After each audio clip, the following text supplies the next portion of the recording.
Legendary run from Stewie2K. He came in as a stand-in for G2 at IEM Dallas 2024. They took down Vitality in the grand finals. They beat the current rank 1 team, Mouse. Stewie has not been playing for a while in a professional CS team. That's why I wanted to do a demo review of him, watch his POV specifically, and show you guys the impact that he was making to make this run possible. So starting off this round, Jake's going to be starting towards Banana. He mollies.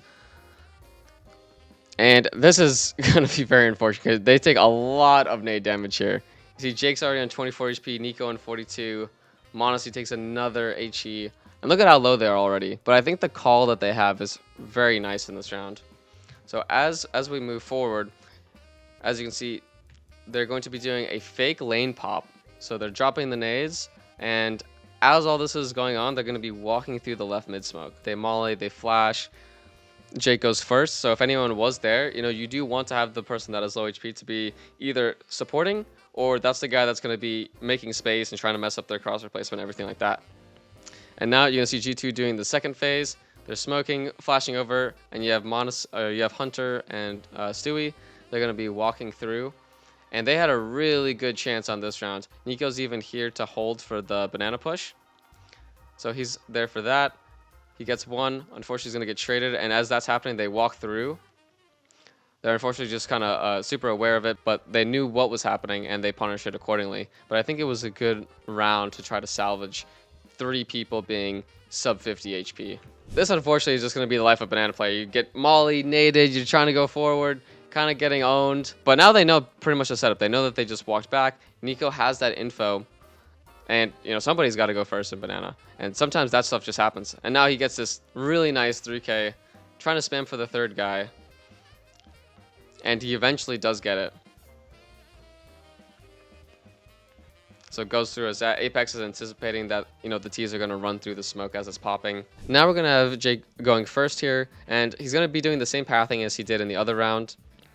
And look at how wide he jumps out here. Gets into pit. Gets the kill on that, not actually anticipating the second guy in pit. So as he's jumping up, the smoke happens.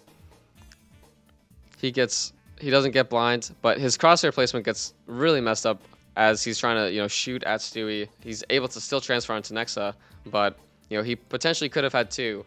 So first Banana, Molly smokes on top of it again. They hear him probably. Okay, they didn't hear him because of the crowd. And he hears all of that. And this is what Jake is actually really good at. He's really good at, just feeling out the round and, playing for it. He doesn't get the kill here, but, he had all the info on this, and his teammates, he's relaying all the information. Now they're walking up. This was obviously the plan from them from the beginning, but it definitely helps when you have a player that's, finding everything that's happening in the round on their side. And Vitality's obviously getting caught off guard by that too. As soon as Stewie is, fighting them at top of Banana, I'm sure the comms are super hectic as he's in those duels, and they're able to walk up lane on that. They know that they're trying to re-aggress at Banana. Okay, next they got really up close here. Catches Spinks off guard, smokes Moto. Ooh, anticipates wow. That was a really clean sequence from Nexa there. And now he's in the 1v2 clutch. This is big, and he pretty much has this, but they have a smoke, which really sucks. Can't hear exactly. Dinks him, gets the kill. Ooh, big clutch from Jake. Force up, this has been a normal thing where you see a bunch of people buying MP9s, but instead they're just having 4. Gonna be pushing down mid with an MP9. I like this. This is exactly what Jake likes too. Gets the flash from mid, right? So of course, when you're doing something like this, you want to make sure your first guy swings super hard. Unfortunately, it seems like he doesn't get blind because Apex was going really close, but it allows Hunter the space to get 2 kills. Nexa gets 1 as well. Really nice strat from G2 there. The trades didn't all work out in their favor, but they got pretty close. And now they're playing super aggressive here off the face smoke that gets nuked. Jake has just thrown an early molly. He has a lot of nades here, and his main job is to just delay. He just needs to delay as much as he can. He has all the nades in the world. So now he's just dealing smoke, molly.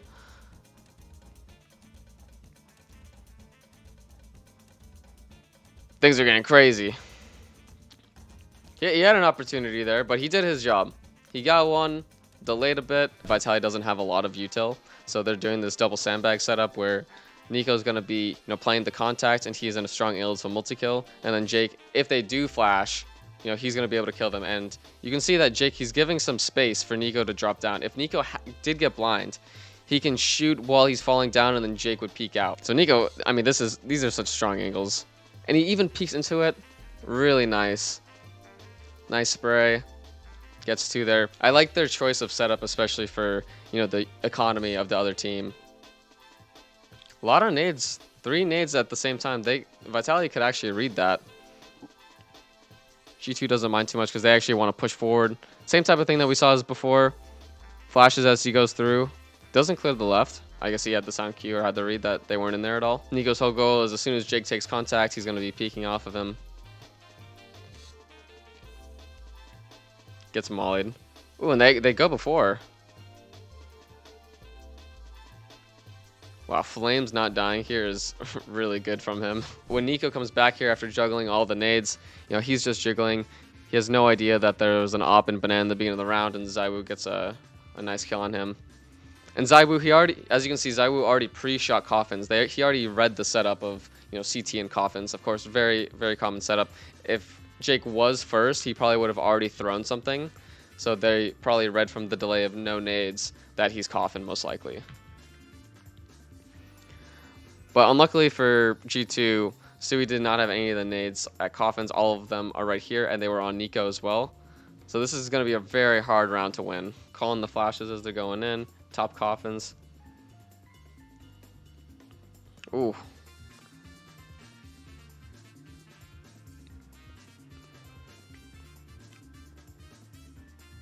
Overall, Jake, I think he did a really good job on that retake. He went with the flashes. He figured out that they're not playing like front emo.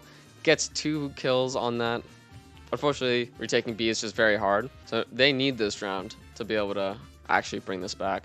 Vitality's trying to react. As you can see, they're trying to grab the bomb. They want to walk up quickly. They read that it's 3B. And now it's just a race. If they can get here in time before the hall spot, but they're not really going to make it. It's kind of up to Nexa and Hunter. One is good. And now Jake, it's going to be hard for him to read this guy in mid. Oh, unfortunately, just gets spammed. Doesn't even come down to the lurk here from Messi. Choose the execute Monacy instead. Now this is a very hard, angle for the CTs to clear. They're definitely not going to be expecting this. As ZywOo just owns him. I thought it would have worked out better. Securing the next OT. I think that overall G2 and Stewie has done like a good job on their banana takes. They've had like a lot of success like finding that space. Nico, Stewie, and Monacy obviously been doing a really good job at that. So now here's where a lot needs to happen on the CT side. They need to be able to either shut down their banana or, delay them enough in the round where they can figure out where they're going and stack accordingly. Holding the molly as soon as they flash or Monacy takes contact, gets a free one in there. I think Vitality was assuming that the op rotated towards A off of that shot. That's probably why they walked in there, not expecting him to be emo. So he mollies off of that.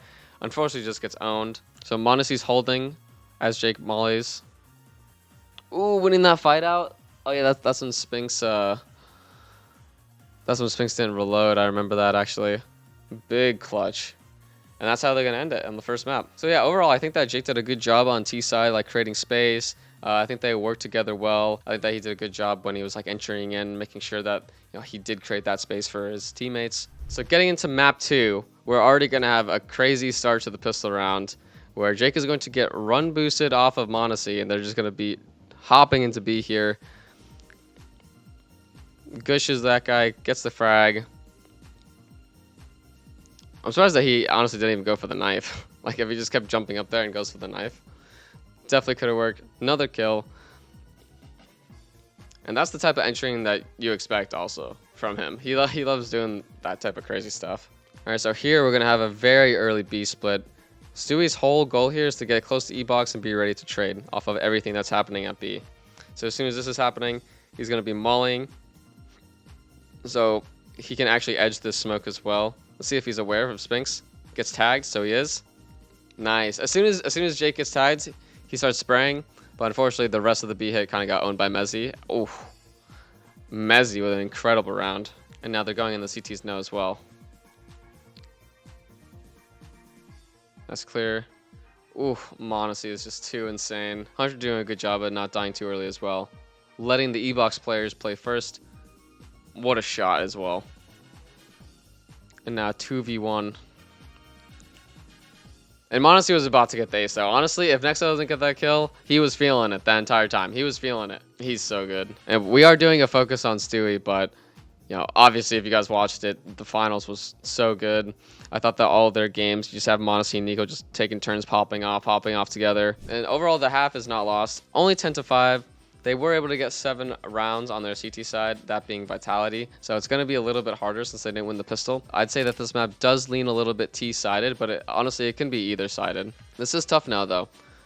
Jake does not have anything to deal with, and we have triple Molotovs from Vitality. Gets blind. It is a little hard because he needs to swing there, obviously, or he'll just die to the Molotov. But he does get blind with it. And this is so doable for Flames, too. Almost kills Nico on the cross. Tries to flash for Hunter, but that flash kind of even reminds me of, you know, when you're mini on Nuke and you're flashing for a guy Heaven. You're kind of just giving the cue of when the guy Heaven's going to be peeking. Flames takes full advantage of it and gets the kill onto Hunter. And this peek was so nice. Like, that peek onto Nico was actually perfect. Hunter and Monacy, they're going to be pushing. Jake is going to be also pushing a main. And they're doing these flashes here that go at this wall.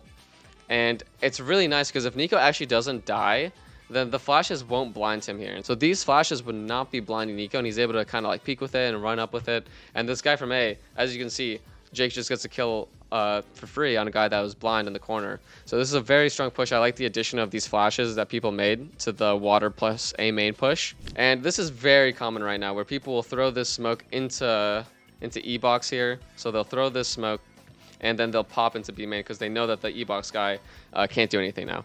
So Monacy, he's holding contact. So he's playing in front of the pillar because now the E-Box smoke is about to go away. He was ready to smoke himself. Nice kills overall. Ooh. That was a nice shot. That was also Jake's. Ooh. And now this is where it's seeming like the comeback is possible. But what's really tough about like the economy is when you're having all these round wins in a row and the bomb going down, you're practically playing against a buy every round if the other team wants to. They could force Galils every round if they want and have plenty to be able to win the round. So next off of that, flash, he mollies, ready to HE if necessary. Support flash from Nico. And this smoke is actually usually what Tease will throw as like a lurk smoke. I actually like what he did here. Runs through, and this is actually Nexus highlight, I believe, right? He gets flashed through. Yep. The spray transfer into the third. That's nice. Vitality pushing off everyone from E-Box. They did a molly in E-Box, does the one here to get them off the top. And Jake, if they didn't do this molly up top, he would have been here ready to op them in the corner. And still actually even finds a gap. Had potential to get the kill there. So they're changing the pace now. They normally have been doing slower rounds, but now they're taking faster A control. Flames gets 2, and he is just so good. Let's watch these kills from Flames. So he sees the molly comes in, he peeks Nexa, no one else is ready to peek. Gets the kill on the close guy. Really nice. And then Jake is here. If they did try pushing E-Box, he was here for it, but now he's making a play. He knows something, he needs to do something is what he's thinking. And he catches Spinks off guard, that's nice. Unfortunately, his teammate died, though, and now he's in a really tough 1v3. They could actually be everywhere. And unfortunately, this is going to be the end of this round. I think that there was actually a lot of potential for some good rounds to happen, but unfortunately, they just didn't really get enough on their T side to make this easier on themselves. Jake is the smoke guy, filling in for Huxley's role on this team. He's like, all right, smoking one. Oh, whoops, smoke's over here, and then I'm supposed to pick up that one, and then I'm going to throw this other one over here. You got to make sure you're wedged in that corner. Good. Can't be messing up the smoke, otherwise Nico dies. The goal of G2's round here is they do 2 waves of smokes. On the first one, that's when the CTs are going to use their mollies, their HEs. Nico's there to punish anyone that peeks, and then they throw it again, And then Vitality is not exactly sure, okay, are they actually walking down on this one? Now we don't have info. If you're going to be throwing, you know, 2 HEs, 2 Molotovs, for example, if you hear that, then you know that there's 2 guys outside, nobody is rotating secret, because why would the CTs rotate secret if they know that nobody's there? That's the whole goal of, like, throwing 2 walls of smokes. You see, like, Apex, he has to rotate down to secret, and he smoked it. What does that do? That makes upper a little bit weaker. You know, upper players, they would have liked for that smoke to be theirs. So it gets blind, able to get the kill onto Nexa as he's trading Mezzy. I mean, honestly, just nice shooting. Oof. Really nice from Spanx. Like, that was just nice shooting overall in a very hard situation. G2's strat was good for this round. Like, it worked out perfectly how they would have wanted it to. And as we can see, as Nico's just jumping up heaven, everyone else is just holding. As soon as Nico's ready, then we're going to start getting ready to go mini. All right, flash. Let's go, let's go. Minus unfortunately got blind from that. Checking for top secret. Monster gets entry on that. They know he's stuck. Monster gets his kill. And 6 rounds for T-side Nuke. That's not bad. So the main goal for every round in upper is just to make sure that you do not lose to rushes. That's the main goal. Then after that, it's pretty much about conservation of utility if you can. Nico kills Apex trying to come back up. Now that's actually like a really big read, I think. I think they're trying to figure out what's happening, but that kind of gives it away that they want to go back to upper. Because otherwise, why would Apex leave secret if he was not going to go upper? Because if they were going ramp, then he would stay secret. So G2 are immediately like, yo, they're going upper. Like, everyone is moving. Everyone is like, yo, dude, they're going upper. I mean, they have 3 people here. They're more than good. Nice refrag after Nico dies. 2 body shots. And good swing on Mezzy too. Like, they're playing well off of each other on the shots. Jake's just trying to survive super hard. Nice kill into ZywOo. So 11-6 overall, dominating this half and playing really well on a lot of the T-side rounds too. And we see Vitality, they are setting up for an upper pop. Nico's going down secret preemptively. And depending on the timing, it could be very helpful because he can go quickly up the vents. Stewie is accounting for them to go mini. So the reason, this is also very good. Make sure that you guys do this in your games. Whenever a mini is left open, you need to tell your upper players, be like, careful mini, careful mini. Like, they might even be saying, careful mini Jake. And making sure that, like, he's paying attention to that. Because Nico's going down, and Monacy's rotating towards ramp. So nobody has eyes on mini right now. So that's just a small detail, but honestly, the small details are the most important at upper. So now this is actually a little bit of a mini split here. Unfortunately, getting caught on the timing as they're jumping up hut. So G2 ends up getting caught by the timing here, but as you can see, they are getting caught off guard because the smokes are just popping and Apex is going with it. So Jake is thinking that they just started, you know, going from the deep boxes outside, but instead that they're already close to mini and they're already walking through. So he's getting caught in the side here, unfortunately, but this was a nice strat from Vitality, and it looks like they get caught with their pants down, but you know, I think that Apex had a great call here. He makes a nice play, peeks as they're bounce, or does like the mini split as the smokes are bouncing, and catches the upper players off guard as they're repositioning. Stewie and Nico in the clutch. As he's peeking out double, Jake is clearing out emo. That's nice. I really like this flash. So this flash from Jake, I'm not gonna. Okay, no, it did. I remember when I was watching this. Okay, watch this from ZywOo's POV. So Stewie, he mollies nades, and then as he flashes, Nico's already close up here. He's actually looking at it anyway, or maybe he heard the stun or the sound cue go off from the nade being thrown, and he looks at that. And as that happens, Nico peeks up. I like to think that it was because of the fake flash. I'm sync. I'm throwing the flash towards sync, and then that allows Nico to peek up right behind him. Honestly, it kind of looks like he's just checking door anyway. Cool to think about. I don't know for sure if that was it. 12-8. This is match point now. Overall, very dominating Nuke in my opinion. And now we have Vitality going for a mini split, and ZywOo's going to be flashing for flames. And now we're going to see what their response to all that is. So Hunter is playing into the door smoke. Jake behind the molly gets 2 kills, trying to go for the spray transfer as well. I actually don't even know where this molly came from. Where did this molly come from? So they mollied their own hut. I don't know if that was actually intentional, because they weren't able to go out with that. There was 2 guys in hut. Nice hold from them to be able to end it off of that round with Jake and Hunter holding it down. I think that Molly was probably the death of them. I think that was probably a mistake because, they just mollied CT vent and they molly top hut. They, of course, want to come out with that and at least Jake getting the 2K. Overall, I think that they played super well as a team this tournament. I think that Jake played his role really great on T side. He made a lot of space for them, was able to make a lot of reads, especially on Inferno, where he was understanding what was going on at Banana, and that led to a lot of positive parts of the round. I know that most of you probably definitely enjoyed this, especially most of my viewers are probably from NA. Hope you guys liked this video. It was really fun watching it and just seeing like all their team play and the crazy clutches and shots that Monesi and Nico were hitting. And yeah, let me see what more you guys want to watch. If you ever have a recommendation of which game that you guys want to watch, let me know. You can tweet at me, put in the comments here. And yeah, I'll see you guys in the next one.